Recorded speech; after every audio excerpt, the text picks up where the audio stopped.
BC రిజర్వేషన్లను రక్షించుకోవాలనే ప్రధాన demand తోటి, ప్రధాన ఉద్దేశంతో ఇవాళ బీసీ జేఏసీ ఇచ్చినటువంటి పిలుపు మేరకు ఈ రోజు ఉదయం తెల్లవారుజాము నుండి 4 గంటల నుండి రాష్ట్రంలోని అన్ని ఆర్టీసీ డిపోల ముందు మా బీసీ శ్రేణులు బైఠాయించడం జరిగింది. ఒక్క బస్సు కూడా ఇప్పటి వరకు రోడ్ల మీదకి రాలేదు. అదేవిధంగా ఇప్పటికే మా బంద్ పిలుపు మేరకు ప్రైవేటు విద్యా సంస్థలు, అటు ప్రభుత్వ విద్యా సంస్థలు స్వచ్ఛందంగా వాళ్ళు స్కూళ్లకు, కాలేజీలకు సెలవులు ప్రకటించారు. ఇప్పుడు కాలేజీలకు, విద్యా సంస్థలకు సెలవులు వచ్చి తాళాలేశారు. ఆ తర్వాత వ్యాపార వాణిజ్య సంస్థలకు కూడా మేము చేసినటువంటి విజ్ఞప్తును పరిగణలోకి తీసుకొని వ్యాపార సంస్థలు కూడా స్వచ్ఛందంగా బంద్లో పాల్గొంటున్నాయి. ఆ తర్వాత మిగతా ఎవరైతే ఉన్నారో ఇలా బంద్లో పాల్గొన్నటువంటి పెట్రోల్ బంకుల వాళ్ళు కొంతమంది పాల్గొంటలేరు అని చెప్పి మాకు సమాచారం ఉన్నది. దయచేసి పెట్రోల్ బంకుల యజమాన్యాలకు కూడా మేము విజ్ఞప్తి చేస్తున్నా, ఈ బంద్కు సహకరించండి.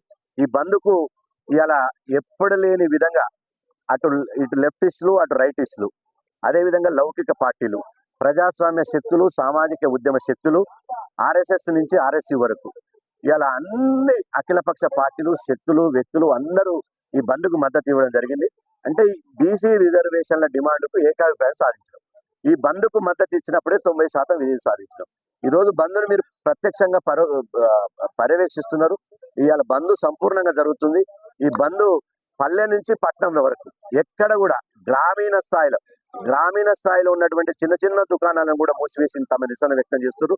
ఇలా ఈ బంద్లో కులవృత్తుల ప్రదర్శనలు, కొంతమంది రజకులు రోడ్ల మీద చాకిరీ నిర్వహిస్తున్నారు, కుమ్మరి సారె నిర్వహిస్తున్నారు. ఇప్పుడు గంగిరెద్దుల సంఘాన్ని చూసాం. గంగిరెద్దుల వాళ్ళు ఇవాళ గంగిరెద్దులను ఎడ్డరు రోడ్ల మీద తీసుకొచ్చి వాళ్ళ వృత్తిని ఈ రోడ్ల మీద ప్రతిబింబిస్తున్నారు. అంటే బీసీలలో 136 కులాలు ఏ కులాలు అవుతున్నాయి, ఆ కులాలు రోడ్ల మీదకి వచ్చి తమ నిరసన వ్యక్తం చేస్తున్నారు. ఇప్పటికే హైవేల మీద టోల్ గేట్ల దగ్గర, జాతీయ రహదారుల దగ్గర దిగ్బంధం చేస్తున్నారు. కాబట్టి ప్రజలంతా, నేను తెలంగాణ సమాజం అంతా విజ్ఞప్తి చేస్తున్నా, ఈ రోజు వాయిదా వేసుకోండి మీ ప్రయాణాలు. వాయిదాలు వేసుకుని ఇబ్బందికి గురి కావద్దు. ఎట్టి పరిస్థితుల్లో 5 గంటల వరకు ఈ బంద్ సంపూర్ణంగా జరుగుతుంది. ఈ బంద్ ఢిల్లీ పాలకులకు సెగబుట్టించడానికి, అడగాల్సిన వాళ్ళు అడగడానికి, చేయాల్సిన వాళ్ళు చేయడానికి ఈ బంద్ చేస్తున్నాం. ఇది 2.5 కోట్ల మంది బీసీల ఆకాంక్ష. ఈ బీసీల ఆకాంక్షను బంద్ ద్వారా మేము ప్రతిబింబం చేస్తున్నాం. ఇప్పటికైనా కేంద్ర ప్రభుత్వం ఆలోచించాలి, కోర్టులు, రాష్ట్ర ప్రభుత్వం కూడా ఆలోచన చేయాలి. కోర్టులు బీసీలకు ఎప్పుడు న్యాయంగా లేవు. రిజర్వేషన్ల ఉద్యమం నుంచి ఇప్పటి వరకు ఎప్పుడు కూడా కోర్టులు బీసీలకు న్యాయం చేయలేదు, భవిష్యత్తులో కూడా న్యాయం చేయవు. పార్లమెంట్ లో చట్టం చేయడం ద్వారా మాత్రమే, రాజ్యాంగ సవరణ చేయడం మాత్రమే, 9th షెడ్యూల్ పెట్టడం ద్వారా మాత్రమే బీసీ రిజర్వేషన్లు అమలవుతాయి.